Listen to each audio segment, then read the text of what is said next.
बेहमद कुमा जो इंट्रोड्यूस हुआ था एक ऐसे कैरेक्टर की तरह जिसको हर कोई नफरत कर रहा था, जिसकी वजह से हमारे स्टूडेंट को बहुत ज्यादा तकलीफों से गुजरना पड़ा था। लेकिन उसकी जो स्टोरी है उसको जानने के बाद आपकी आंखों में आंसू आ जाएंगे। तो ये सब कुछ स्टार्ट हुआ था आज से 47 ईयर पहले साउथ बिली की एक किंगडम में जिसका नाम था सोरबेट। एंड इसी किंगडम के अंदर कुमा का जन्म हुआ था। उसके पेरेंट बहुत ही ज्यादा खुश थे जब कुमा का जन्म हुआ था। उसके पापा डॉक्टर से बात करने के लिए जाते हैं कि इसके बारे में आप किसी को भी मत बताना कि ये किस ब्लड लाइन से बिलोंग करता है। तो डॉक्टर बोलता है कि आप फिक्र मत करो, मैं किसी को भी कुछ नहीं बताने वाला हूँ। उसके बाद वो अच्छे से रहने लग जाते हैं। लेकिन एक दिन डॉक्टर भागा भागा आता है कुमा के पापा के पास एंड बोलता है कि आप लोग यहाँ से भाग जाओ। उस दिन हॉस्पिटल के अंदर ऑफिसर्स भी मौजूद थे, उन्होंने सब कुछ सुन लिया है आपके बारे में। एक्चुअली में जो कुमा के पापा थे उनके अंदर बकेनियर का ब्लड था, जो कि एक स्लेव क्लास से बिलोंग करते थे, यानी कि वो एक छोटी जात के थे। एंड इसी वजह से जो गवर्नमेंट के ऑफिसर थे वो उनको पकड़ने आए थे। एंड वो ऐसा कर भी लेते हैं, वो पूरी की पूरी फैमिली को पकड़ लेते हैं एंड वो सेलेस्टियल ड्रैगन के पास ले जाते हैं, जहाँ पर उनको एज अ स्लेव ट्रीट करा जाता है। एंड जिस टाइम पर वो स्लेव बने थे उस टाइम पर कुमा की एज सिर्फ 4 साल की थी। उनको बहुत ज्यादा काम कराया जाता, उनको बहुत ज्यादा मारा जाता था। एंड क्योंकि वो बकनर ब्लड के थे तो उनके अंदर पावर भी ज्यादा थी, तो उनसे और भी ज्यादा काम कराया जाता था। एंड वो उनको और भी ज्यादा टॉर्चर करते थे as compare to other slaves. हर छोटी से छोटी बात के ऊपर उनके ऊपर जुर्म करा जाता था, हर प्रकार का जुर्म, मेंटली भी फिजिकली भी, हर तरह का। एक दिन कुमा के पापा उसके पास आते हैं, उसको बताते हैं कि उसकी जो मम्मी थी उनकी डेथ हो गई है। उनके ऊपर बहुत ज्यादा टॉर्चर हुआ था एंड वो उसको सह नहीं पाई एंड इसलिए उनकी डेथ हो गई है। एंड ये बात सुनकर कुमा बहुत जोर जोर से रोने लग जाता है। वो रोते रोते अपने पापा को ये बोलता है कि क्या इस जिंदगी से मर जाना बेटर है। एंड वो इसके बाद भी रोता रहता है। सो कुमा को शांत कराने के लिए उसके पापा उसको एक कहानी सुनाते हैं, द सन गॉड नीका की कहानी। ये एक ऐसी कहानी है जिसके बारे में बकनर क्लैन के अंदर सदियों से बातें करी जाती हैं। वो ये बताते हैं कि एक दिन सन गॉड नीका आएगा एंड वो हम सबको बचाएगा। एंड वो ड्रम ऑफ लिबरेशन की आवाज निकालते हुए डांस कर रहे थे एंड बहुत जोर जोर से गाना भी गा रहे थे। एंड तभी एक सेलेस्टियल ड्रैगन आता है एंड कुमा के पापा को गोली मार देता है। एंड वो बोलता है कि तुम बहुत जोर जोर से चिल्ला रहे थे, यानी कि उस सेलेस्टियल ड्रैगन ने सिर्फ कुमा के फादर को इसलिए मार दिया क्योंकि वो बहुत जोर जोर से चिल्ला रहे थे। एंड इस तरीके से कुमा ने अपने दोनों पेरेंट्स को खो दिया। इसके कई सालों बाद सेलेस्टियल ड्रैगन्स ने एक कंपटीशन अरेंज करा था गॉड वैली के ऊपर। ये एक हंटिंग कंपटीशन था। इसके अंदर जो सेलेस्टियल ड्रैगन्स होते हैं वो हंट करते हैं, लेकिन वो जानवरों को हंट नहीं करते, वो अपने ही स्लेव्स को मारते हैं। एंड ये कंपटीशन हर 3 साल में होता है। वो ऐसी कंट्रीज को ढूंढते हैं जहां पर गवर्नमेंट का राज ना हो एंड वहां पर इस कंपटीशन को अरेंज करते हैं। एंड वो उस कंट्री में जो लोग रहते हैं उनको भी मारते हैं स्लेव के साथ साथ। एंड जो सबसे ज्यादा स्लेव्स को मारेगा ना उनको प्राइज भी दिया जाता है। एंड उस आइलैंड पे कुमा को भी लेके जाते हैं। एंड कुमा वहां से कोशिश करता है भाग जाने की, लेकिन जो बाकी स्लेव होते हैं वो उसको खींच के वापस ले आते हैं। वो बोलते हैं सेलेस्टियल ड्रैगन्स ने ऐसा बोला कि अगर तुम्हारे ग्रुप में से कोई एक भी बाहर गया तो पूरे ग्रुप को मार देंगे, तुम क्या मुझे मरवाना चाहते हो। एंड क्योंकि कुमा वहां से भागने की कोशिश कर रहा था तो उसी के ग्रुप के मेंबर्स उसको मार मार के अनकॉन्शियस कर देते हैं। फिर वो उसकी बॉडी को खींच के लेके जा रहे होते हैं वापस आइलैंड की तरफ। एंड जिस टाइम पर वो लोग उसको खींच के ले जा रहे थे उस टाइम पर वो जीनी एंड इन बैंकॉफ से मिलते हैं। इन बैंकॉफ एंड जीनी भी पहले एक स्लेव हुआ करते थे। वो कुमा के बारे में जानते थे क्योंकि एक अफवाह फैल गई थी कि एक बुकनर क्लैन का बंदा अभी भी जिंदा है। एंड फिर हंटिंग स्टार्ट होती है। एंड हंटिंग स्टार्ट होने से 1 घंटे पहले वो अनाउंस करते हैं कि तुम लोग यहाँ से भाग सकते हो एंड कहीं पर जाके छुप भी सकते हो। नेवी के हेडक्वार्टर गार्प को कॉल करते हैं रीइंफोर्समेंट के लिए, लेकिन वो आने से मना कर देते हैं। एंड गार्प ये भी कहते हैं कि मुझे सेलेस्टियल ड्रैगन को बचाने में कोई भी इंटरेस्ट नहीं है। लेकिन फिर हेडक्वार्टर के बंदे गार्प को ये बताते हैं कि रॉजर भी वहां पर आ रहा है। एंड ये सुनकर गार्प अपना मन बदल लेते हैं एंड वो कहते हैं कि मैं भी आ रहा हूँ गॉड वैली के ऊपर। एंड उसी समय पे इन बैंकॉफ जो है ना वो बाकी लोगों को ये बता रही होती है कि अगर तुम यहाँ से अपनी जान बचा के भागने की कोशिश भी करोगे तब भी तुम यहाँ से जिंदा नहीं बचोगे। सेलेस्टियल ड्रैगन ने एक्चुअली में इनको ये बोला था कि अगर तुम 3 हफ्तों तक अपनी जान बचा लोगे ना हमसे तो हम तुम्हें छोड़ देंगे। लेकिन बाबा ये बताती है उन लोगों की ऐसा कुछ भी नहीं होने वाला है। फिर जो स्लेव्स होते हैं वो ये कहते हैं कि उन्होंने तो हमसे प्रॉमिस कराया कि वो ऐसा करेंगे, पर वो हमें ऐसा झूठा प्रॉमिस क्यों करेंगे। वो चाहे तो हमें ऐसे ही मार सकते हैं ना, वो हमसे ऐसा क्यों कहेंगे कि जाके छुप जाओ। फिर बाबा उन सबको एक्सप्लेन करती है क्या करता है वो इसलिए ऐसा करता है कि हम इधर उधर भागे। ऐसे शिकार का शिकार करके कोई फायदा नहीं होता जो अपने आप को बचाना नहीं चाहता, इसलिए वो तुम सबको भागने के लिए कहते हैं ताकि वो और ज्यादा एंजॉय कर सके इन सारी चीजों को। एंड आज तक जितनी बार भी ये गेम खेला गया है ना हर बार सर्वाइवर का जो नंबर है वो 0 ही रहा है। आज तक कोई भी इस गेम को सर्वाइव नहीं कर पाया है। सो इसके बाद इबोंकॉफ एंड जीनी सबको ये एक्सप्लेन करते हैं कि हमारे पास एक प्लान है यहाँ से भाग जाने के लिए। वो सबको ये बताते हैं कि इस आइलैंड के ऊपर फिलहाल डेविल फ्रूट भी अवेलेबल है एंड किसी एक बंदे ने अगर उस डेविल फ्रूट को खा लिया तो वो उसकी पावर को यूज करके यहाँ से एस्केप कर सकता है। एंड जीनी ने अपनी वायर टेपिंग स्किल्स को यूज करके ये इन्फॉर्मेशन पूरी दुनिया में फैला दी है। एंड इस टाइम तक तो बहुत सारे लोग उस डेविल फ्रूट के पीछे यहाँ तक पहुंचने वाले होंगे। तो प्लान कुछ ऐसा है कि हमें एक डिकॉय चाहिए होगा जो कि सबका ध्यान बटाएगा अपनी तरफ। एंड उस टाइम पर कोई और बंदा जाकर डेविल फ्रूट को चुरा लेगा। तो कुमा बोलता है कि मैं डिकॉय बन जाऊंगा, मेरी बहुत बड़ी बॉडी है एंड मैं इजीली मरूंगा करूंगा भी नहीं। देखो भाई ये दिल का कितना अच्छा बंदा है, अपने आप को सेक्रीफाइस करने के लिए तैयार है। लेकिन गिनी एंड बेंकॉफ उनको मना कर देते कि हम तुम्हें सेक्रीफाइस नहीं कर सकते। एंड उसी टाइम पर रॉक्स पायरेट भी वहां पर आ जाते हैं। गिनी ने जो इन्फॉर्मेशन दी थी ना पूरी वर्ल्ड के अंदर, उसी इन्फॉर्मेशन की वजह से ये यहाँ पर पहुंच चुके हैं। एंड वो सब यहाँ पर इसलिए आए हैं ताकि वो उस डेविल फ्रूट को चुरा सके। एंड रॉक्स पायरेट के अंदर बहुत सारे मेंबर्स हैं, आपको पता ही होगा, big Bong, Kaido, white beard, इस तरह के बड़े बड़े नाम इसी के अंदर आते हैं। जो डेविल फ्रूट है उसमें से एक काइडो का फ्रूट भी था। एंड रॉक्स पायरेट के बाद रोजर का ग्रुप भी वहां पर पहुंच जाता है उन डेविल फ्रूट के लिए। एंड इसी के साथ साथ होली नाइट्स भी वहां पर पहुंच जाते हैं। एंड कार्प भी वहां पर आ जाता है। एंड ये सब लोग आपस में लड़ना स्टार्ट कर देते हैं। एंड ये सबसे बेस्ट टाइम था एक फ्रूट को चुरा के वहां से भाग जाने के लिए। एंड उस आइलैंड पे बहुत ज्यादा भगदड़ हो गई थी। इसी भगदड़ का फायदा उठाकर उनका जो प्लान था वो काम कर जाता है। कुमा एंड इबेंकॉफ उन फ्रूट को चुरा लेते हैं। इबेंकॉफ जो है काइडो वाला फ्रूट अपने हाथ में ले लेती है। एंड कुमा जो है पॉप ऑफ फ्रूट को अपने हाथ के अंदर ले लेता है। वो बहुत ज्यादा खुश होते हैं। लेकिन इबेंकॉफ जब उस फ्रूट को खाने वाली होती है तभी वहां पर बिग मॉम आ जाती है। एंड वो उससे उस फ्रूट को छीन लेती है। लेकिन इससे पहले कि वो कुमा से फ्रूट छीन पाती, कुमा उस फ्रूट को खा जाता है। एंड जैसे वो उस फ्रूट को खाता है ना, उसी टाइम पर सैटर्न वहां पर अपीयर हो जाता है। वो कुमा को जोर से मारता है। एंड कुमा बहुत दूर जाकर गिरता है। सैटर्न कुमा को बोलता है कि हिस्ट्री अपने आप को रिपीट कर रही है। तुम जिस क्लैन से बिलोंग करते हो ना, उनकी सिर्फ दो ही मंजिल है, या तो तुम स्लेव बनकर पूरी जिंदगी बिताओ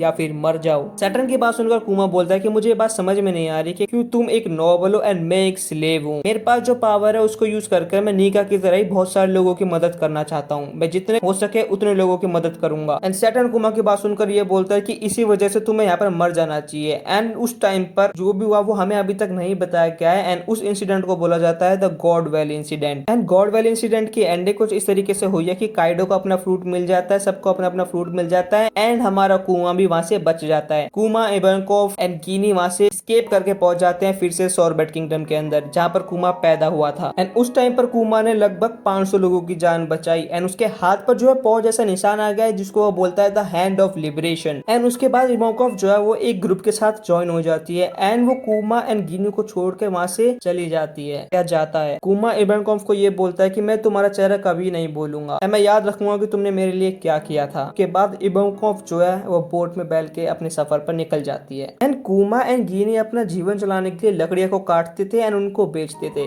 एक दिन कुमा लकड़ियों को काट कर उनको ले जा रहा था। एंड उसी टाइम पर दो लड़के उसके बड़े साइज की वजह से उसका मजाक उड़ाते हैं। ये देखकर गिनी को गुस्सा आ जाता है। एंड गिनी जाकर उन दोनों को पीट देती है। लेकिन उसके बाद कुमा उन दोनों का पेन को एब्जॉर्ब कर लेता है, उन दोनों को पेन से मुक्ति दे देता है। एंड ऐसा करने के बाद वो चारों लोग दोस्त बन जाते हैं। एंड एक दिन जब वो खाना खा रहे थे, गिनी ये नोटिस करती है कि वो पहली बार जिंदगी में पेट भर के खाना खा रही है। कुमा बोलता है मैं भी। एंड उस टाइम पर वो बहुत ज्यादा इमोशनल हो जाते हैं। लेकिन इस बार वो दुख की वजह से नहीं रो रहे थे, ये जो टीयर्स थे वो टीयर्स ऑफ रिलीफ थे। फिर समय बीत जाता है। कुमा की उम्र 17 साल हो जाती है। वो एक बहुत अच्छा इंसान बन चुका था। वो वीकेंड्स के टाइम पर बुजुर्ग लोगों की मदद करता था। वो उनके शरीर से पेन को अलग कर देता था। ऐसा वो कर पाता था अपने डेविल फ्रूट की वजह से। एंड वो ये सब फ्री में करता था, उनसे कोई पैसे भी चार्ज नहीं करता था। एंड जब बुजुर्ग लोगों ने ये रिक्वेस्ट करी कुमा से कि वो ये जो सर्विस के आवर्स है इनको बढ़ा दे, तो जो जीनी है वो बहुत ज्यादा गुस्सा करने लग जाती है उन बुजुर्ग लोगों के ऊपर। इस किंगडम के अंदर ये लोग रहते थे, वो किंगडम बहुत ही ज्यादा गरीब थी। एंड वहाँ का जो राजा था उसका नाम था किंग बेकोरी। एंड वो उनसे बहुत ज्यादा टैक्स लेता था। एंड जो बंदा टैक्स नहीं दे पाता था, बेकोरी उस बंदे को जेल के अंदर डाल देता था, चाहे वो जेल के अंदर भूखा प्यासा ही क्यों ना मर जाए। एंड टैक्स भरने के लिए उन बुजुर्ग लोगों को दिन रात काम करते रहना पड़ेगा। एंड इसीलिए वो कुमा से रिक्वेस्ट करते हैं कि वो उनके शरीर से पेन को और भी ज्यादा फ्रीक्वेंटली निकालने में हेल्प करे उनकी। जब वो बुजुर्ग लोग कुमा के घर से चले जाते हैं तब हमें दिखाया जाता है कि कुमा के सामने एक बड़ा सा बबल होता है। उस बबल के अंदर सारा का सारा पेन इकट्ठा करके रखा हुआ होता है कुमा ने। एंड किसी न किसी बंदे को इस पेन को सहना होगा, वरना ये पेन वापस उन बुजुर्ग लोगों के अंदर लौट जाएगा। एंड इसीलिए कुमा वो सारा का सारा पेन अपने शरीर के अंदर ले लेता है। गिनी ये सब जानती थी एंड इसलिए वो उस एल्डर्स लोगों के ऊपर चिल्ला रही थी। एंड जब कुमा ऐसा करता है तो गिनी को बहुत बुरा लगता है। एंड वो एक जगह बैठ के रोती है। एंड उस पेन की वजह से कुमा की तबियत थोड़ी सी खराब हो जाती है, तो गिनी उसकी हेल्प करती है, गिनी उसकी सेवा करती है। एंड कुमा ऐसा हर हफ्ते करता था उन बुजुर्ग लोगों की मदद करने के लिए। एंड ऐसा ही करते करते 5 साल बीत जाते हैं। इस टाइम पर कुमा की एज 22 हो चुकी है। इस टाइम पर जिनी कुमा को ये बोलती है कि चलो हम शादी कर लेते हैं, लेकिन कुमा मना कर देता है। एंड ये सुनकर गिनी बोलते क्यों तुम मुझसे प्यार नहीं करते, लेकिन असल वजह कुछ और थी। कुमा को यह पता था कि अगर उसने गिनी से शादी करी तो गिनी को भी वो सब सहना पड़ सकता है जो कि उसके पेरेंट्स ने सहा था एंड उसने सहा था, तो वो इसलिए गिनी को मना कर देता है। एंड इसी समय के दौरान कुमा को ड्रैगन के बारे में भी पता चलता है। एंड वो ड्रैगन से मिलने के लिए भी बहुत ज्यादा इंटरेस्टेड था। उसके बाद थोड़ा समय और बीत जाता है, कुमा की उम्र हो जाती है 25 साल। एंड इस टाइम पर वो रॉयल कैपिटल के अंदर चला जाता है एंड जो वहाँ के मरीन होते हैं उनसे बोलता है कि जितने भी प्रिजनर हैं उन सबको छोड़ दो। इस टाइम पर क्या हुआ था कि जो किंग बैकोरी था उसने एक न्यू रूल बना दिया था, जिसके अंतर्गत जो उसकी किंगडम थी ना वो 2 पार्ट में डिवाइड हो गई थी। एक पार्ट जहाँ पर अमीर लोग रहते थे जो टैक्स दे सकते थे, एंड एक वो पार्ट जहाँ ऐसे लोग रहते थे जो बिल्कुल भी काम के नहीं थे और जो टैक्स भी नहीं दे सकते थे। एंड उसने ये भी प्लान बनाया था कि जो लोग काम नहीं कर सकते हैं ना, जो टैक्स नहीं दे सकते, उनको गुलाम बनाने जाएगा। एंड जो एल्डर्स थे ना उस गांव के, उसको उसने स्लेव बना के रख लिया था, उन्हीं को कुमा छुड़ाने गया था। एंड ऐसा करने की वजह से कुमा को अरेस्ट कर लिया जाता है। एंड साथ ही साथ कुमा को छुड़ाने के लिए वहाँ पर गिनी के कुछ दोस्त आते हैं एंड उन्हें भी पकड़ के जेल के अंदर डाल दिया जाता है। उसके बाद कुमा को यह पता चलता है कि जो किंग बैकरी है वो वैसा कर रहा है जैसा सेलेस्टियल ड्रैगन ने उसे बताया। वो चाहता है कि वो खुद एक सेलेस्टियल ड्रैगन बन जाए। तभी अचानक से रॉयल पैलेस के ऊपर हमला होता है, ड्रैगन वहां पर आ जाता है एंड सारे जो प्रिजनर्स होते हैं उनको रिहा कर देता है एंड वहाँ का तख्ता पलट भी कर देता है, यानी कि वहाँ के राजा को भी भगा देता है। इवन कर्व भी जो है वो ड्रैगन के साथ थी एंड उनको रेस्क्यू करने आया था। एंड इस दौरान गिनी एंड कुमा भी उनकी टीम के अंदर ज्वाइन हो चुके थे। एंड इसके बाद कुमा एंड गिनी भी ज्वाइन कर लेते हैं ड्रैगन की टीम को। एंड इस टीम को बोला जाता है रेवोल्यूशनरी आर्मी। इस आर्मी का काम यह था कि वो लोगों की मदद करे। ऐसे किंग जो कि बहुत बुरे हैं, ऐसे किंग को दूर फेंक देना चाहिए। एंड वो ऐसा ही काम करते थे, वो लोगों को वेपन यूज करना भी सिखाते थे। एंड इस दौरान कुमा एंड ड्रैगन साथ में बहुत ज्यादा समय बिताने लगे थे। एंड इसी दौरान कुमा को यह पता चलता है कि ड्रैगन पहले नेवी के अंदर था, लेकिन वहां पर कोई जस्टिस उसको नहीं मिलती थी, तो इसीलिए उसने नेवी को छोड़ दिया। कुमा रेवोल्यूशनरी आर्मी का पार्ट बन गया था, लेकिन वो फिर भी बीच बीच में आता था अपने किंगडम के अंदर सब चेक करने के लिए कि लोग कैसे हैं, सब ठीक ठाक है या नहीं। ऐसे ही करते करते 8 साल बीत जाते हैं। जो गिनी थी वो रेवोल्यूशनरी आर्मी में एक कैप्टन बन जाती है एंड वो एक दिन बाद कुमा वाले ग्रुप से मिलने वाली थी। लेकिन अगले दिन ड्रैगन को एक न्यूज मिलती है कि गिनी को कुछ एनिमीज ने कैप्चर कर लिया है।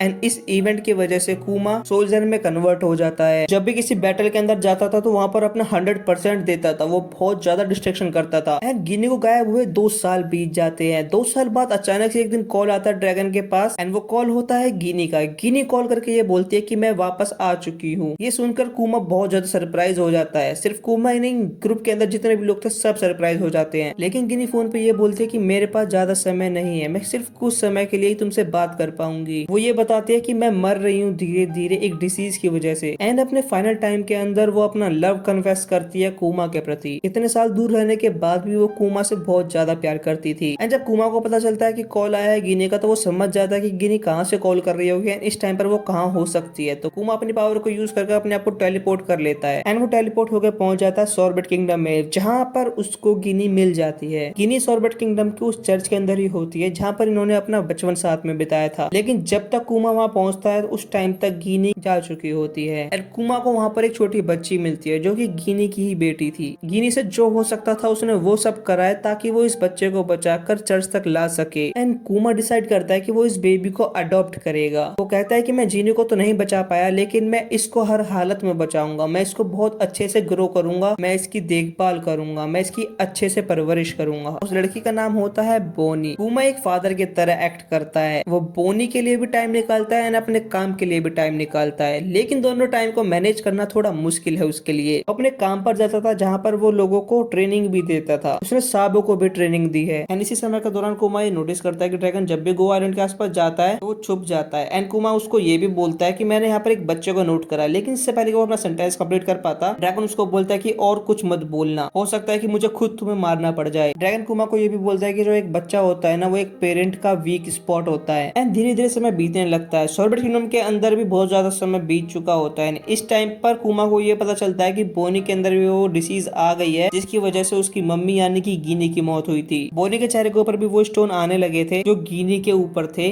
जिस टाइम पर उसकी डेथ हुई थी। कुमा पूरी चर्च को हर तरफ से ब्लॉक कर देता है, कहीं से भी सनलाइट को आने नहीं देता है, क्योंकि सनलाइट से बोनी को और ज्यादा नुकसान हो सकता है। वो बोनी को लेकर सॉर्बेट किंगडम के अंदर जो डॉक्टर होते हैं उनके पास जाता है, लेकिन उनको भी इसका कोई इलाज नहीं मिलता। एंड क्योंकि उसकी बेटे की तबीयत खराब हो गई थी तो वो इस बात को लेकर ड्रैगन के पास जाता है। ड्रैगन को सारी बातें बताता है एंड ये बोलता है कि मेरे को अपनी बेटी की मदद करनी है, इसलिए मुझे रेवोल्यूशनरी आर्मी को छोड़ना पड़ेगा। एंड ड्रैगन उसकी बात को समझता है एंड उसको अलाउड कर देता है रेवोल्यूशनरी आर्मी को छोड़ने के लिए। एंड कुमा अपना सारा का सारा ध्यान लगा देता है सिर्फ बोनी को क्योर करने के लिए। वो दिन रात मेहनत करता है कि कहीं से उसको इस डिसीज का क्योर मिल जाए ताकि बोनी को वो बचा सके। एंड धीरे धीरे टाइम टाइम बीतता जाता है एंड बोनी की उम्र हो जाती है 5 साल। एंड अब बोनी ज्यादातर समय चर्च के अंदर ही रहती है अपनी डिसीज की वजह से। एंड उसकी डिसीज की वजह से ही कुछ बच्चे उसको चिढ़ाते हैं एंड वो उनको पीटते पीटते बाहर जाने वाली होती है, लेकिन तभी कुमा उसका हाथ पकड़ लेता है, उसे बाहर जाने नहीं देता है। एंड बोनी जब भी उस पत्थर के बारे में पूछती थी अपने पापा से यानी कि कुमा से, तो कुमा बोलता था कि ये ज्वेलरीज है एंड वो बच्चे तुमसे इसलिए चिढ़ते हैं क्योंकि सिर्फ एक तुम्हारे पास है, उनके पास ऐसी ज्वेलरी नहीं है। एंड वो साथ में बैठ के उन आइलैंड के बारे में भी बात करते हैं जिन आइलैंड पे बोनी जाना चाहती है किसी एक दिन। एंड कुमा बोनी को सन गॉड नीका के बारे में भी बताता है एंड वो सेम वैसे डांस करके दिखाता है जैसे उसके पापा ने करके दिखाया था उसको। एंड वो साथ में बहुत अच्छे पल बिताते हैं। लेकिन एक दिन कुमा को एक शॉकिंग न्यूज मिलती है डॉक्टर की तरफ से, जब एक डॉक्टर उसे ये बताता है कि जो बोनी के ऊपर ये जो बीमारी है ना, इसका क्योर है नहीं एंड ज्यादा से ज्यादा वो 5 साल और जिएगी, यानी कि अपने 10th बर्थडे तक ही जी पाएगी। एंड बोनी जो होती है वो सारी बातें सुन रही होती है बाहर खड़े होके, लेकिन वो कंप्लीट बातें नहीं सुन पाती है, वो लास्ट का ही थोड़ा सा पार्ट सुन पाती है 10th बर्थडे से रिलेटेड। जब कुमा बाहर आता है तो बोनी उसे बोलती है कि मैंने सब सुन लिया है, मुझे ये पता चल गया है कि मैं अपने 10th बर्थडे तक ठीक हो जाऊंगी एंड फिर हम साथ में बाहर घूम सकते हैं। बोनी को खुश देखता हुआ कुमा उसे सच्चाई नहीं बताता है, वो बोलता है कि हाँ तुम 10th बर्थडे तक ठीक हो जाओगी। एंड ऐसे ही 1 साल बीत जाता है। 1 साल बाद कुमा की तरफ बुढ़े लोग भागे भागे आते हैं एंड वो बताते हैं कि जो बीकानेर किंग था ना वो वापस आ चुका है एंड वो उसने फिर से उल्टे सुल्टे रूल्स बनाना चालू कर दिया है। इस बार उसका रूल ये है कि जो बंदा टैक्स नहीं दे सकता उसको जान से ही मार दो, वो किसी काम का ही नहीं बचेगा। एंड इसी वजह से उसने हर घर में आग लगा दी है। एंड ये सब देख के कुमा को बहुत गुस्सा आता है एंड वो बोलता है कि मुझे खुद जाकर उस किंग से बदला लेना होगा। वो अकेले रॉयल पैलेस पे अटैक कर देता है एंड वो इतना ज्यादा स्ट्रांग होता है कि पूरे पैलेस को ही तबाह कर देता है। वो किंग को भी मारता है एंड जो उसकी आर्मी होती है उसको भी डिफीट कर देता है। इस एक्ट को जाना गया सॉर्बेट वन मैन रिवॉल्यूशन के नाम से। एंड उसने बहुत सारे लोगों की जान बचाई थी, इसलिए सॉर्बेट किंगडम के जितने भी लोग थे वो चाहते थे कि कुमा ही उनका नया राजा बने। कुमा उनकी बात मान लेता है, लेकिन वो ये बोलता है कि मैं पर्सनली रूल नहीं करूंगा। वो अपनी जगह ना बुलडॉग नाम के एक बंदे को बिठा देता है राजगद्दी पे। हमें एक लड़की दिखाई जाती है जो कि गिनी जैसी दिख रही है एंड वो चर्च के अंदर भागती हुई दिखती है। एंड तब हमें पता चलता है कि बोनी ने एक डेविल फ्रूट खा लिया जिसकी वजह से वो अपनी एज को मैनिपुलेट कर सकती है। जिस टाइम पर बाकी लोग बोनी के इस ट्रांसफॉर्मेशन के बारे में समझ ही पाते हैं, इतने में बुलडॉग वहाँ आ जाता है अपनी मम्मी के साथ एंड सबको ये बताता है कि बिकॉज शायद से वापस आने की प्लानिंग बना रहा है एंड उसने एक ग्रुप को ज्वाइन कर लिया है जो कि वर्ल्ड गवर्नमेंट के साथ एसोसिएटेड है, जो कुमा के खिलाफ है। जब ये बात कुमा को पता चलती है तो कुमा एक बहुत ही डिफिकल्ट डिसीजन लेता है। कुमा डिसाइड करता है कि उसको सबको बचाना होगा एंड इसलिए वो अपना रिजाइन दे देता है किंग के पद से। कुमा बोनी एंड किंगडम की जो भी रिस्पॉन्सिबिलिटीज होती है वो बुलडॉग को दे देता है एंड वो फिर अकेला ही समुद्र के अंदर निकल जाता है। एंड जिस टाइम पर वो जा रहा होता है ना तो उसका मरीन की शिप मिलती है जिसके अंदर बिकोय भी होता है। कुमा अकेले ही उन सारी शिप को डुबो देता है एंड पूरी किंगडम को अकेला ही बचा लेता है। एंड क्योंकि कुमा ने इस बार वर्ल्ड गवर्नमेंट के ऊपर अटैक करा था इसलिए वो एक क्रिमिनल बन जाता है। सो कुमा अपने आप को बचाते हुए अलग अलग किंगडम्स के अंदर जाता है, अलग अलग आइलैंड्स पे जाता है ताकि वो बोनी का क्योर ढूंढ सके। अलग अलग किंगडम्स में घूमते घूमते हर तरह के डॉक्टर से पूछता है कि क्या इस तरह की कोई बीमारी आपने देखी है एंड अगर देखी है तो क्या इसका कोई सोल्यूशन है। एंड क्योंकि कुमा वांटेड है तो बहुत सारे पायरेट भी उसको बीच बीच में अटैक करते रहते हैं, उसको परेशान करते रहते हैं। एंड इन सब को एक साथ हैंडल करने के लिए वो फिर से रेवोल्यूशनरी आर्मी का पार्ट बन जाता है। उसको ये पता चलता है कि ड्रैगन ने उस पोजीशन पे किसी और को नहीं रखा है जिस पोजीशन पे गिनी थी, ये सब उसने करा है गिनी के सम्मान में। एंड ऐसे ही बातें करते करते ड्रैगन कुमा को ये बताता है कि तुम वेगा पंख से मिलो, वो एक बहुत कमाल का डॉक्टर है। एंड वो ये बताते हैं कि इस टाइम पर वो पंख हैजार्ड के वहां पर मिलेगा एंड इस टाइम सबसे सही टाइम रहेगा वेगा पंख से मिलने के लिए क्योंकि वर्ल्ड गवर्नमेंट के लोग भी वहाँ आसपास नहीं होंगे। एंड कुमा को एक नई उम्मीद मिल जाती है एंड इसी उम्मीद के साथ वो अपनी तैयारी करता है वेगा पंख से मिलने के लिए। एंड जिस टाइम पर कुमा एंड वेगा पंख की मीटिंग होती है उस टाइम पर वेगा पंख ये बताता है कुमा को कि ये पॉसिबल है, इसका क्योर मिल जाएगा। एंड वो साथ ही साथ थोड़ा सा टेस्ट करता है कुमा के ऊपर भी एंड उसको पता चलता है कि कुमा के अंदर जो ब्लड है वो तो बहुत ही अलग लेवल का है। वेगा पंख कुमा के बकेनियर ब्लड से बहुत ही ज्यादा इंस्पायर्ड हो जाते हैं एंड वो कुमा को ये बताते हैं कि उनके मन में ये विचार आया है कि क्यों ना एक क्लोन बनाया जाए। एक्चुअली में बहुत सारे क्लोन बनाया जाए, क्लोन सोल्जर्स। एंड वो बोलता है कि ऐसे क्लोन बनाने के लिए तुम बायोलॉजिकली बिल्कुल फिट इंसान हो। एंड कुमा चाहता था कि उसकी बेटी जल्दी से जल्दी ठीक हो जाए एंड इसीलिए वो इस चीज के लिए मान जाता है। वो बोलता है कि तुम मेरी बेटी को ठीक कर दो, मैं तुम्हें अपना ब्लड देता रहूंगा। एंड इसी डील के साथ पैसा फिस्टा जो प्रोजेक्ट था वो स्टार्ट हो जाता है। एंड कुमा एंड वेगा पंख की ये जो बात चल रही थी ना, ये सब कुछ सुन रहा था सैटर्न। एंड सैटर्न 3 कंडीशन रख देता है बोनी की मदद करने के लिए। पहली कंडीशन ये होती है कि कुमा को 7 वॉरनोट का एक पार्ट बनना होगा। सेकंड कंडीशन होती है कि उसको एक साइबॉर्ग के अंदर कन्वर्ट होना होगा। एंड थर्ड कंडीशन होती है कि उसको अपनी सारी मेमोरीज एंड फीलिंग को भी त्यागना होगा। ये बात सुन के वेगा पंख बहुत ज्यादा गुस्सा हो जाता है सैटर्न के ऊपर। साथ ही साथ वो ये भी बोलता है कि जब बोनी ठीक हो जाएगी ना उसके बाद भी कुमा नहीं मिल सकता बोनी से। एंड बोनी के ठीक हो जाने के बाद भी 1 साल तक उसे रखा जाएगा। एंड कुमा अपनी बेटी की हेल्प करना चाहता है, वो चाहता है कि वो जल्दी से जल्दी ठीक हो जाए, उसको इस बीमारी से मुक्ति मिल जाए। एंड इन्हीं कारणों की वजह से वो मान जाता है कि हाँ, मेरे ऊपर जो एक्सपेरिमेंट करना है कर लो, बस बोनी को ठीक कर देना। बस वो एक छोटी सी रिक्वेस्ट करता है कि जब तक मेरा ट्रीटमेंट चल रहा है ना, उस टाइम तक बोनी को सॉर्वेट किंगडम के अंदर ही रखा जाए। एंड उसके बाद अगले 6 महीनों तक बोनी एंड कुमा साथ में रहते हैं एगेड आइलैंड के ऊपर। कुमा ये झूठ बोल देता है बोनी को कि वो थोड़ा सा बीमार हो गया है, इसलिए उसके ऊपर थोड़े बहुत चेकअप चल रहे हैं। एंड वो साथ में बहुत ज्यादा टाइम बिताते हैं। एंड इसी दौरान वो सेंटोमारू एंड किजारू के साथ भी बहुत गहरी दोस्ती बना लेता है। एंड वो सब आपस में बहुत अच्छे से घुल मिल के रहने लगते हैं। एंड वो साथ में सन गॉड निका वाला डांस भी करते हैं। एंड कुछ समय बाद जब बोनी ठीक हो जाते हैं तो उस टाइम पर बोनी को सॉर्वेट किंगडम में भेज दिया जाता है। सॉर्वेट किंगडम में बोनी की जो रिस्पॉन्सिबिलिटी होती है वो क्वीन कॉनी को दे देता है। एंड एक वर्क गवर्नमेंट का एम्प्लॉय भी वहाँ पर होता है, CP8 की एक बंदी होती है वहाँ पर। एंड एक दूसरे को बाय बोलते समय कुमा जो है बोनी को थैंक यू बोलता है। एंड वो बोलता है कि हम एक दूसरे से कनेक्टेड रहेंगे, मैं तुम्हें लेटर्स लिखता रहूंगा। एंड ऐसा बोल के कुमा उसे अलविदा करता है। एंड ये सबसे दर्दनाक अलविदा था आज तक का। एंड इसके बाद जैसा कि कुमा ने प्रॉमिस करा था वर्ल्ड गवर्नमेंट को कि वो 7 वॉरलॉर्ड्स का एक पार्ट बनेगा, तो वो वैसा ही करता है एंड वो बन जाता है वन ऑफ द 7 वॉरलॉर्ड। जल्दी ये न्यूज पूरी दुनिया के अंदर फैल गई। एंड इसी वजह से कुमा के अंदर भी काफी चेंजेस आने स्टार्ट हो गए थे। एंड साथ ही साथ वेगापंक कुमा की बॉडी के ऊपर एक्सपेरिमेंट कर रहा था उसके क्लोन बनाने के लिए। एंड इन्हीं एक्सपेरिमेंट्स के बीच में एक बार वेगापंक बोलता है कुमा को कि मुझे अलाउड करना तुम्हारी मेमोरीज को स्टोर करने के लिए, ताकि मैं इसको कभी फ्यूचर में यूज कर सकूं। स्टार्टिंग के अंदर कुमा बहुत मना करता है वेगापंक को, लेकिन वो इवेंचुअली मान जाता है इस चीज के लिए। इन मेमोरीज को एक बबल के अंदर ट्रैप करके रखा हुआ था जो कि लैब के अंदर थी। एंड वो एरिया बहुत ही ज्यादा सिक्योर भी था। धीरे धीरे बहुत टाइम बीत जाता है। इस टाइम पर कुमा की उम्र हो गई थी 44। इस टाइम पर कुमा वॉरलॉर्ड था एंड वो सारे काम करता था जो वर्ल्ड गवर्नमेंट उसे बोलती थी। तो एक बार वो गोवा आइलैंड के पास था। वो गोवा किंगडम में लूफी को देखता है जो कि ट्रेनिंग कर रहा था अपने एक अटैक के ऊपर। ये सेम अटैक को 1 साल बाद लूफी यूज करता है आर्लॉक को हराने के लिए। लूफी अचानक से पीछे मुड़ता है कुमा को देखने के लिए, लेकिन कुमा तुरंत अपनी पावर को यूज करके वहां से गायब हो जाता है एंड लूफी उसे नहीं देख पाता। कुमा इस दौरान अलग अलग शिप के अंदर ट्रैवल करता था एंड वो अलग अलग आइलैंड पे जाता था। एंड वो इस टाइम पर ना बोनी के लिए बहुत सारे लेटर्स भी लिखता था, जैसा कि उसने प्रॉमिस किया था बोनी को। लेकिन कुमा को ये नहीं पता था कि ये लेटर्स कभी भी बोनी तक पहुंच ही नहीं पाए। CP8 की एजेंट अल्फा इन लेटर्स को बोनी तक पहुंचने ही नहीं देती थी। वो इन सारे के सारे लेटर्स को अपने पास ही रख लेती थी। बोनी को कभी पता ही नहीं चला कि कुमा उसको लेटर्स लिखता था। एंड बोनी के साथ एल्डर्स रहते थे। एल्डर्स ने डिसाइड करा था कि बोनी की पावर्स के बारे में CP8 के एजेंट को पता नहीं चलने देंगे, वरना हो सकता है कि और बड़ी प्रॉब्लम्स हो जाए बोनी के लिए। एंड दूसरी तरफ एगेट के ऊपर वेगापंक अपने फाइनल स्टेज में पहुंच गया था, जहाँ पर वो कुमा को एक परफेक्ट साइबॉर्ग बनाने वाला था। वेगापंक कुमा को एक्सप्लेन करते हैं कि ये जो प्रोसेस चलने वाला है, इसकी वजह से अगले 1 साल के अंदर धीरे धीरे कुमा अपनी सारी विल को लूज कर देगा। सो कुमा डिसाइड करता है कि जितना भी टाइम है उसके पास, वो उस पूरे टाइम के अंदर बोनी के लिए लेटर्स लिखेगा। वो लेटर्स के अंदर वो सब कुछ लिखता था जो वो बोनी को बताना चाहता था। एंड धीरे धीरे उसकी बॉडी का हर एक पार्ट साइबॉर्ग के तरह काम करना स्टार्ट कर गया था। धीरे धीरे उसके हाथ पैर मुंह सब कुछ एक साइबॉर्ग की तरह बनते जा रहे थे। एंड इस कंडीशन के अंदर भी वो अपना role as a warlord complete कर रहा था। एंड साथ ही साथ वो रिवॉल्यूशनरी आर्मी का भी पार्ट बना हुआ था सीक्रेटली। वहाँ सॉर्बेट किंगडम के अंदर जो एल्डर्स होते हैं उनको पता चल जाता है कि ये जो अल्फा है ये एक गवर्नमेंट की एजेंट है। तो वो सब डिसाइड करते हैं कि हमें बोनी को यहाँ से निकालना होगा। सो प्लान बनता है एंड उसको एग्जीक्यूट भी किया जाता है। बोनी भागे भागे जाती है समुद्र की तरफ, जहाँ पर एक बोट खड़ी हुई थी। एंड अल्फा CP8 की एजेंट भी उसके पीछे पीछे जाती है उसको पकड़ने के लिए। लेकिन तभी बोनी अपनी पावर्स को यूज करती है एंड निका को इमेजिन करते हुए निका जैसा एक पंच बनाती है एंड CP8 के उस बंदी के मुंह पे देके मारती है। इसके बाद बोनी वहां से स्किप करके चली जाती है। फिर स्टोरी थोड़ी सी आगे बढ़ती है एंड जिया आग के टाइम पर हमें कुमा दिखाया जाता है। इस टाइम पर वो सारे वॉरलॉर्ड्स के बीच में एक मीटिंग चल रही थी, जिसमें वो बताते हैं कि क्रोकोडाइल को हरा दिया गया है स्ट्रॉ हैट्स के द्वारा। उसके बाद कुमा को एक स्पेशल टास्क किया जाता है थ्रिलर बाग के टाइम पर। उसका टास्क ये था कि गेको मोरिया को उसको एक स्पेशल मैसेज देना था। तो अपने टास्क को कंप्लीट करने के लिए कुमा पहुंच जाता है थ्रिलर बाग में और गेको मोरिया को मैसेज देता है। कुमा का टास्क ये था कि उसको ये बताना है कि क्रोकोडाइल जो है डिफीट हो चुका है एंड उसको रिप्लेस किया जा रहा है। कुमा मोरिया से मिलता है उसके पैलेस के अंदर। वो उसको ये बताता है कि क्रोकोडाइल का जो रिप्लेसमेंट है वो मिल गया है एंड वो है ब्लैक बियर्ड। कुमा उसके बाद मोरिया को वार्न भी करता है कि स्ट्रॉ हैट से भाई साहब बच के रहना तुम लोग। एंड मोरिया जब ये सुनता है कि कुमा उसे स्ट्रॉ हैट से बचने के लिए कह रहा है तो वो बहुत गुस्सा करता है। कुमा को ही बोलने लग जाता है कि तुम्हें क्या लगता है मैं कुछ पायलट से डरता हूँ। कुमा मोरिया को ये भी बोलता है कि तुम चाहो तो मैं तुम्हारे साथ लड़ सकता हूँ, तुम्हारी हेल्प कर सकता हूँ। लेकिन मोरिया को अपने ऊपर बहुत घमंड था एंड वो कहता है कि मुझे तुम्हारी हेल्प की कोई जरूरत नहीं है। एंड हम सबको पता है कि मोरिया का क्या हाल करा था लूफी ने। एंड लूफी जब मोरिया के साथ लड़ाई कर रहा था तो कुमा वहीं पर बैठकर सब कुछ देख रहा था, लेकिन उसने लड़ाई के बीच में कोई डिस्टर्बेंस क्रिएट नहीं करी। एंड जैसे मौर्य डिफीट होता है तो वो वर्ल्ड गवर्नमेंट को ये बता देता है कि मौर्य डिफीट हो चुका है, उसको डिफीट करने वाला कोई और नहीं लूफी ही है। जब वर्ल्ड गवर्नमेंट को ये पता चलता है कि मौर्य डिफीट हो चुका है तो वो कुमा को ऑर्डर देते हैं कि जितने भी विटनेस है थ्रिल बाग के ऊपर उन सबको एलिमिनेट कर दो, including the straw head pirates. And ऐसा सुनने के बाद जितने भी वहां पर बंदे होते हैं वो एक एक करके उनको एलिमिनेट करना स्टार्ट कर देता है। एंड उसको ऐसा करने से जोरो, सांजी एंड फ्रैंकी तीनों रोकने की कोशिश करते हैं, लेकिन वो तीनों ही नाकाम हो जाते हैं। जब वो इन तीनों को देखता है तो उसको रियलाइज हो जाता है कि इन्होंने अभी अभी मौर्य के साथ बैटल करी है, इसलिए ये कमजोर है। तो वो उनके सामने एक डील रखता है कि वो लूफी को उससे सौंप दे एंड वो बाकी सबको छोड़ देगा। एंड जो हमारे स्ट्रॉ हैट्स होते हैं वो मना कर देते हैं कि हम अपने कैप्टन को बिट्रे नहीं करेंगे, एंड वो लूफी को कुमा को सौंपने से मना कर देते हैं। इसके रिस्पॉन्स में कुमा एक बहुत बड़ा धमाका करता है जिससे कि आसपास के पेड़ पौधे भी टूट के गिर जाते हैं एंड सारे स्ट्रॉ हैट्स भी बेहोश हो जाते हैं। एंड वो फिर लूफी के पास पहुंचता है एंड लूफी अनकॉन्शियस वहां पर जमीन पे पड़ा हुआ होता है एंड वो उसको उठाने वाला होता है। तभी जोरो के अंदर जितनी भी स्ट्रेंथ थी वो उन सारी की सारी स्ट्रेंथ को एक साथ इकट्ठा करता है एंड कुमा के ऊपर हमला कर देता है। इससे कुमा भी बहुत ज्यादा इंप्रेस हो जाता है, वो थोड़ा बहुत घायल भी हो जाता है। जोरो के हमले से हमें ये पता चलता है कि कुमा जो है वो इनकम्प्लीट ह्यूमन साइबॉर्ग है जिसको वर्ल्ड गवर्नमेंट ने बनाया है एंड वो जोरो के ऊपर हमला करता है। उसका मतलब ये था कि इस टाइम पर थोड़ी बहुत कॉन्शियसनेस है कुमा के पास। जोरो बहुत बहादुर है लेकिन अपनी बहादुरी को वो सेक्रीफाइस करता है लूफी के लिए एंड ऑफर करता है कि लूफी के बदले तुम मेरी जान ले लो। एंड इस टाइम पर सांजी भी उठ जाता है एंड वो जोरो के सामने आके खड़ा हो जाता है एंड वो बोलता है कि तुम मेरी जान ले लो, लेकिन जोरो सांजी को मारता है जिससे कि वो अनकॉन्शियस हो जाता है। कुमा जोरो को देखता है, उसको रियलाइज हो जाता है कि जोरो बहुत ज्यादा डिटरमाइन है अपने कैप्टन को बचाने के लिए। तो वो उसको एक ऑफर देता है कि लूफी की बॉडी के अंदर अभी जितना भी पेन है जो कि उसको मौर्य की वजह से मिला है वो सब तुम्हें अपनी बॉडी के अंदर लेना होगा। इसके बाद कुमा अपनी पावर को यूज करता है, लूफी की बॉडी के अंदर से सारा पेन अलग निकाल देता है एंड वो एक बबल की फॉर्म के अंदर बाहर आता है। एंड उसके बाद जोरो सारा का सारा पेन अपनी बॉडी के अंदर ले लेता है। वो पेन इतना ज्यादा कि जोरो मरते मरते बचा था एंड वो बहुत ही ज्यादा घायल भी हो गया था। एंड इसी टाइम पर हमें जोरो का वर्ल्ड फेमस डायलॉग सुनने को मिलता है जो कि था नथिंग हैपन। कुमा फिर अपने आप को वहां से टेलीपोर्ट करके चला जाता है। उसके बाद कुमा मैरी जॉय में जाता है जहाँ वो मरीन को सारी की सारी रिपोर्ट देता है कि एक्चुअली में वहां पर क्या हुआ। वो ये रिपोर्ट सेंगोकू एंड गाब को देता है। सेंगोकू उसको डांटता भी है कि तुम मिशन पूरा नहीं कर पाए। एंड बहुत ही जल्द स्ट्रॉ हैट का फिर से काउंटर होता है सबोर्डिनेट आर्क के ऊपर कुमा के कुछ क्लोन के साथ एंड वो वहां पर फाइट कर रहे होते हैं लेकिन वो जीत नहीं पाते क्योंकि वहां पर किजारू एंड सेंटोमारू भी आ जाता है, साथ ही साथ एक साइबोर्ग भी आ जाता है जिसको पैसिफिस्टा बोला जाता है PX-1 नाम का। वहाँ पर जो भी सिनेरियो होता है वो बिल्कुल ही बदल जाता है जब वहाँ पर रियल कुमा आ जाता है। वो जोरो को पहचान लेता है एंड वो जोरो को अपनी पावर से टेलीपोर्ट कर देता है सेम जगह पर जहाँ पर उसने पेरोना को भेजा था। बाकी स्ट्रॉ हैट को भी कुमा अलग अलग जगह पर टेलीपोर्ट कर देता है एंड इसके बाद कुमा रेरिन के साथ एक प्राइवेट कन्वर्सेशन भी करता है। ये जो कन्वर्सेशन थी ये लास्ट कन्वर्सेशन थी जो कुमा ने करी थी अपनी विल के साथ, क्योंकि इसके बाद कुमा कम्प्लीटली एक साइबॉर्ग में कन्वर्ट हो चुका था या फिर आप बोल सकते हो पैसिफिस्टा बन चुका था। इस टाइम पर कुमा को बोला जाता था PX-0 एंड हमें डायरेक्ट दिखाया जाता है मरीन फोर्ट की वॉर के अंदर। जब इवानकोव कुमा के सामने आती है तो कुमा जो है इवानकोव को भी नहीं पहचान पाता है, इवानकोव के ऊपर भी हमला कर देता है। उसके बाद दो फ्लेमिंगो बताता है इवानकोव को कि ये वो कुमा नहीं है जिसे तुम जानते थे, अब इसने अपनी सारी की सारी विल को त्याग दिया है एंड ये अब एक कंप्लीट पैसिफिस्टा बन चुका है एंड इसको हम बोलते हैं PX-0। वॉर के बाद दोबारा से हमें कुमा दिखाया जाता है सबोर्डिनेट आर्क के ऊपर जहाँ पर वेगापंक ने उसके अंदर एक स्पेशल प्रोग्राम फिट करा था जिसकी वजह से जहाँ पर वो 1000 ईयर ऑफ सनी को प्रोटेक्ट करेगा तब तक जब तक कि कोई स्ट्रॉ हैट का बंदा वहां पर नहीं आ जाता है। जब फ्रैंकी वहां पर पहुंचता है तो उसका मिशन कंप्लीट हो जाता है। उसके बाद हमें कुमा दिखाया जाता है डायरेक्ट लेवल आर्क के टाइम पर जहाँ पर साबो जो है कुआ को ही ढूंढ रहा था एंड इसीलिए वो इधर उधर जांच पड़ताल भी कर रहा था। वहां पर उनको पता चलता है कि कुमा को एक स्लेव बना के रख लिया गया सेलेस्टियल ड्रैगन्स के द्वारा क्योंकि उसने स्ट्रॉ हैट्स की मदद करी थी। जब साबो कुमा को इस हालत के अंदर देखता है तो उसको बहुत ज्यादा गुस्सा आता है एंड वो ऑलमोस्ट उस सेलेस्टियल ड्रैगन को मारने वाला होता है, लेकिन बाकी जो रिवोल्यूशनरी आर्मी के बंदे होते हैं वो उसको रोक लेते हैं। एंड इसके कुछ दिनों बाद रिवोल्यूशनरी आर्मी अपना मिशन कंप्लीट करती है जो कि था कि उनको कुमा को बचाना है। वो पैलेस के ऊपर बहुत बड़ा धमाका करते हैं एंड कुमा को बचाते समय रिवोल्यूशनरी आर्मी को एडमिरल फूजिटोरा के साथ भी लड़ाई करनी पड़ती है। यहाँ पर रिवोल्यूशनरी आर्मी जीत जाते हैं क्योंकि जो फूजिटोरा थे वो कम्प्लीटली अपनी फुल पावर के साथ नहीं लड़ रहे थे। जो मिशन था वो सक्सेसफुली कंप्लीट हो जाता है एंड साबो एंड बाकी के बंदे कुमा को वहां से आजाद कराकर ले जाते हैं। फिर कुमा को मेमोरियल आइलैंड के ऊपर लेके जाया जाता है। वहां पर ड्रैगन के सामने वो बैठा हुआ होता है, लेकिन पता नहीं क्यों कुमा ड्रैगन को एज अ मास्टर ग्रीट करता है एंड उसको जितनी भी इन्फॉर्मेशन चाहिए थी वो सब उसको देता है। एंड उसके बहुत समय बाद कमाका किंगडम के अंदर कुमा होता है एंड वो पता नहीं क्यों अजीब सा बिहेव करने लग जाता है एंड वो सारे के सारे बंदों के सामने से वहां से भाग जाता है। अपनी डेविल फ्रूट पावर की वजह से ही जब वो अपने आप को टेलीपोर्ट करता है तो वो हवा में उड़ने लग जाता है एंड वो उड़ता ही रहता है जब तक वो ग्रैंड लाइन से जाकर नहीं टकराता। जब वो ग्रैंड लाइन से टकराता है तो वो उसको ऊपर चढ़ने लग जाता है एंड मरीन्स को ये पता चल जाता है कि कुमा जो है वो ग्रैंड लाइन के ऊपर चढ़ रहा है मेरी जुआस तक पहुंचने के लिए। लेकिन कुमा ऊपर पहुंच जाता जाता है एंड वहां पर गार्ड्स उसको पकड़ने की कोशिश करते हैं लेकिन वो उसको पकड़ नहीं पाते। कुमा उनके ऊपर उरुस अटैक करता है जिससे कि आसपास की चीजें टूट जाती है एंड वो फ्री हो जाता है। लेकिन तभी वहां पर अकाइनो आ जाता है। अकाइनो कुमा से आंसर पूछता है कि तुम ये क्या कर रहे हो एंड कहाँ जा रहे हो। वो ये बोलता है कि नोबल्स को बचाने के लिए सबसे बेस्ट यही रहेगा कि मैं तुम्हें यहाँ से मार दूं एंड वो कुमा के ऊपर हमला भी करता है। इस अटैक के अंदर कुमा का आधा चेहरा जल जाता है एंड जब वो ऐसा करता है तो वो देखता है कि कुमा के शरीर के अंदर अभी भी ब्लड था एंड उसके बाद वो फिर से अपनी पावर को यूज कर से वहां से टेलीपोर्ट कर जाता है। वहीं दूसरी तरफ बोनी जो है वो वेगापंक को मार रही होती है क्योंकि उसने उसके पापा को एक साइबोर्ग के अंदर कन्वर्ट कर दिया था। वो उसको बोलती है कि तुमने ऐसा क्यों करा मुझे बता दो। लेकिन वेगापंक ने कुमा से प्रॉमिस करा था कि वो कभी भी बोनी को ये सब नहीं बताएगा एंड इसलिए वो उसको कुछ भी नहीं बताता। वो बोनी को ये बोलता है कि उसने सब कुछ अपनी मर्जी से करा है पर उसने ऐसा क्यों करा वो मैं तुम्हें नहीं बता सकता। बोनी सुन के बहुत गुस्सा करती है और उसको जोर से फेंक के नीचे मारती है एंड तभी वो एक रूम को नोटिस करती है जिसके ऊपर हाथ छपा हुआ था, वैसा ही सेम हाथ जो कि कुमा के ऊपर है एंड उसके अंदर उसको एक बहुत बड़ा बबल मिलता है। उस बबल के अंदर सारी की सारी मेमोरीज रखी हुई है कुमा की। वो सब कुछ जो मैंने अभी आपको बताया वो सब कुछ फिर बोनी उस बबल के अंदर एंटर करने के बाद देखती है एंड जब बोनी को कुमा के पास्ट के बारे में पता चलता है तो वो बहुत ज्यादा रोती है, बहुत बहुत ज्यादा एंड वो दुखी भी होती है। वेल कुमा की कहानी यहाँ खत्म नहीं होती। हमें पता है कि कुमा कहीं तो जाना चाहता है, वो एक्चुअली में कहाँ जाना चाहता है वो हमें पता चलेगा अगली वीडियो के अंदर। मिलते हैं आपसे नेक्स्ट वीडियो के अंदर। सायोनारा, जय हिंद